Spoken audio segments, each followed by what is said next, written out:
From last-minute jump shots to mind-blowing comebacks. March Madness fans have witnessed it all. There have been some more than shocking moments throughout the years. So let's talk about them.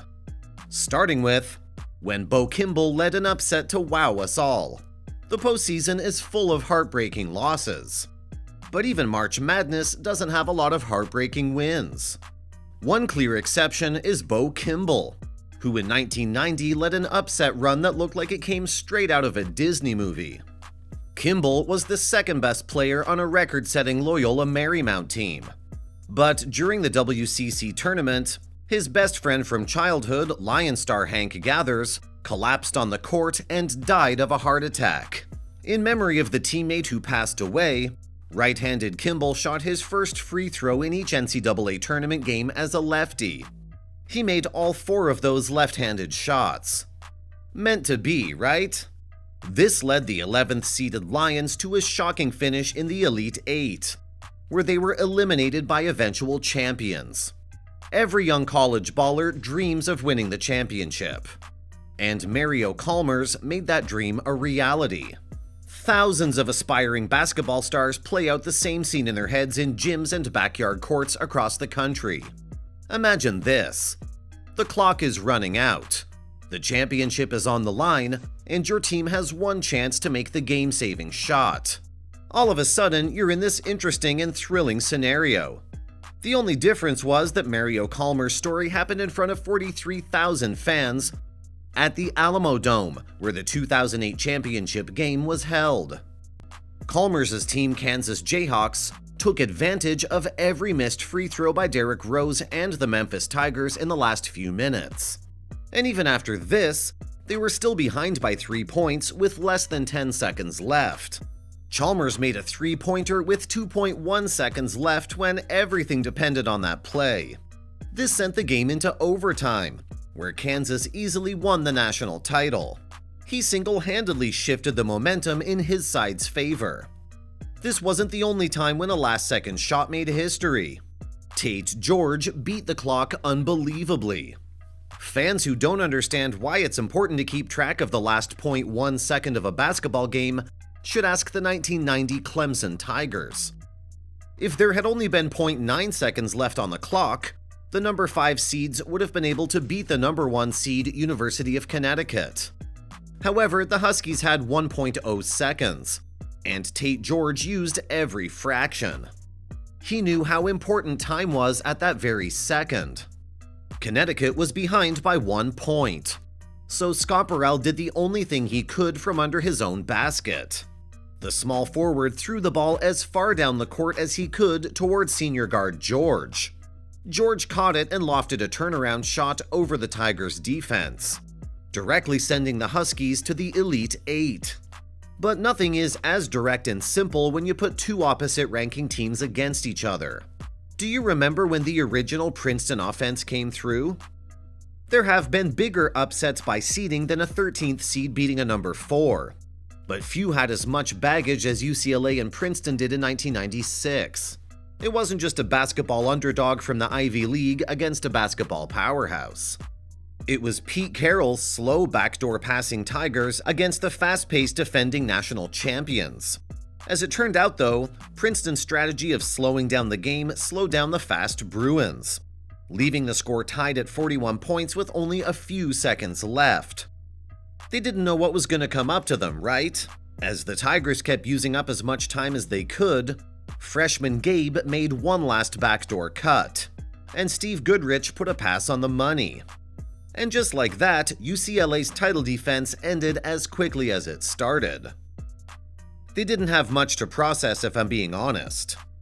But when I say process, it does speak of this remarkable moment. Yes, I'm talking about George Mason's amazing run. Everybody knows that college basketball teams that aren't favorites in the NCAA tournaments don't usually go very far. But this team did manage to do just that, and it shocked almost everyone. When George Mason's team made it to the Final Four in 2006, many mouths dropped. Nobody had done anything like it in a long time, so it was surprising. It was also the first time a team from the Colonial Athletic Association made it to the Final Four. If you think that was impressive, you should know that they were the first team from a mid-major school to make it to the Final Four in over 27 years. But wait, things will get better in the future. They beat teams like North Carolina, Michigan State, and Connecticut, which were much better than them. And their win over the Huskies is still remembered as one of the best wins in the history of March Madness. No one expected the tournament to go in such a different direction, especially since everyone thought the Huskies would win. But George Mason turned the game around and proved everyone wrong. After that, the team didn't keep winning for long, and in April, they lost to the Florida Gators. But despite all of that, what the team did that year was not only very impressive, but it was also one of the most memorable moments in March Madness history. When we say the word history and talk about basketball history specifically, we can't forget the biggest player to grace the basketball court. Michael Jordan made a shot for the ages. Almost no other game had as many stars as the 1982 championship game. The 1982 National Championship game was the first big sign of how much MJ would stand out from the rest. 6 future Hall of Famers, including both head coaches, played in the game between North Carolina and Georgetown.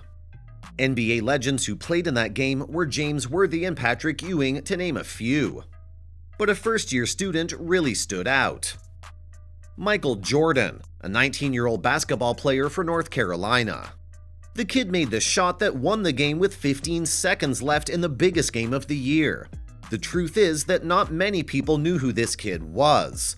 The rest is history, so there isn't much else to say, right? Because of that shot, North Carolina won its first championship since the 1950s, and they haven't stopped since. Jordan was a good player who helped his college from 1981 to 1982. But James Worthy was the best player on the team. In fact, Worthy was the key player for most of the national championship game against Georgetown, when he scored 28 points against their defense. They sure did take down the big boys. Well, it wasn't the only time some big boys were taken down. David Thompson played a key role in taking down the Goliath of the competition. John Wooden's impossible streak of 7 straight national championships had to end at some point. All good things come to an end, right? Fans didn't think Wooden's UCLA team was mortal, but here comes the plot twist, until somebody finally drove a stake through it. The final blow came in the national semifinals of 1974, but the Bruins did not go out without a fight. After 2 overtimes of hard fighting, the North Carolina State Wolfpack finally won with a jumper by David Thompson. He made this shot over Bruins scoring star Keith Wilkes, who's now known as Jamal. The last time UCLA won a March Madness game, Thompson, a high-flying guard, was in 7th grade. And little did he know he would break their streak. Thompson was named the most outstanding player for the North Carolina State. That's all for some of the most shocking moments from March Madness over the years.